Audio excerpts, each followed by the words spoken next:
timing is kind of part of the game, if you will. And I'm not trying to sound trite in this or make light of it, but the Iranians were very similar as well. I mean, and then they said that back.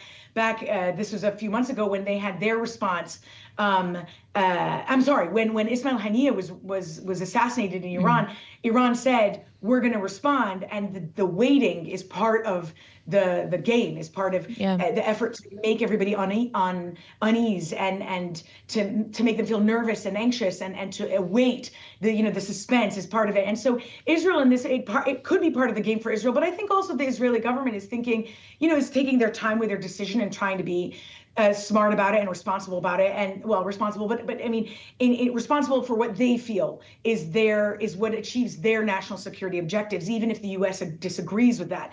And the Israeli government, the war has shifted, and so they have a different playing ground here to play with, and that's that they're much more heavily engaged in Lebanon than we all anticipated a month ago only. And so they have to be aware of that they're more heavily engaged in Lebanon. They've promised for a further escalation in Lebanon. They've pursued a ground invasion, which calls for a whole different level of commitment. Gaza is still ongoing. Every time they withdraw from parts of Gaza, Hamas pops back up. Hamas is significantly diminished, but again, they are still popping up in these areas, so you still see them engaged there. And so I believe they're really taking their time with it. They do care about the U.S. perspective and guidance. But again, and I've said this before, as you know, if there's a disagreement, and we disagree all the time, the Israeli government, Netanyahu administration is certainly going to do what it feels is best for its survival. But I don't believe that they want to launch a full-scale regional war. One could argue we're still in that at the moment, but a direct engagement with Iran. With that said, Hagar, how does Benjamin Netanyahu view the next 3 weeks in American politics, with the inflection point being our election on November 5th? Well, I want to start off by saying that I believe the Biden administration has been very supportive of the Israeli government. And that said, I believe that Netanyahu doesn't feel that way, or doesn't feel enough love, because Netanyahu has said that before, and has been quite public about that. And that said, from his point of view, from the Israeli government point of view, Netanyahu is waiting with bated breath to see what happens, because it will have an effect, especially if you're talking about Trump versus Harris administration. There are going to be significant differences in their support of Israel. Both are going to support Israel. Both are going to be committed to Israel's defense. Israel is a non-NATO ally of the United States, and the U.S., through our laws, have pledged to maintain Israel's qualitative military edge, which means, therefore, its superiority over anything military in the region. But that said, I think a Harris administration is going to try and twist Israel's arm more, is going to play more with the idea of conditioning aid, is going to be more loud and have a stronger tone about civilians being killed. Whereas the Trump administration, I think, is going to say, I'll give you what you need to wrap this up, but wrap it up.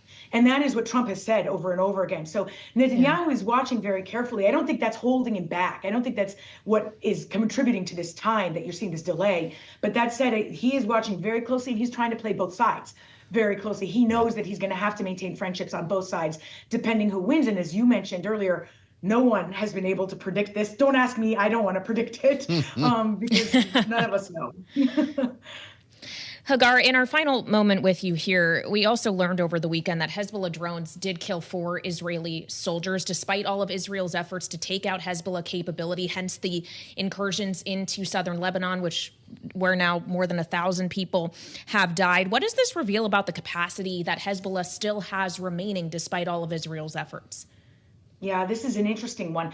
So on one hand, Hezbollah has been weakened much more than any of us could have expected this far in. By the way, I believe even the Israeli government didn't expect Hezbollah to be weakened the way it was if they looked at this 6 months ago, for example. And I can tell you, I handled Hezbollah when I worked in counterterrorist financing. It was in my portfolio in the U.S. government. Since the 2006 war, we have been waiting for the showdown between Hezbollah and Israel, and have watched Hezbollah arm itself so heavily in the meantime. And they still have more in their arsenal. They have significant precision missiles that when I was at the White House, Syria was sending to them, called Scud missiles. And so we know that Hezbollah has this capability. So on one hand, they've significantly diminished their capabilities and thrown their operation into array because of how many leaders they've killed and how they've penetrated their communication systems. This really does a lot to undermine a terrorist group's operations.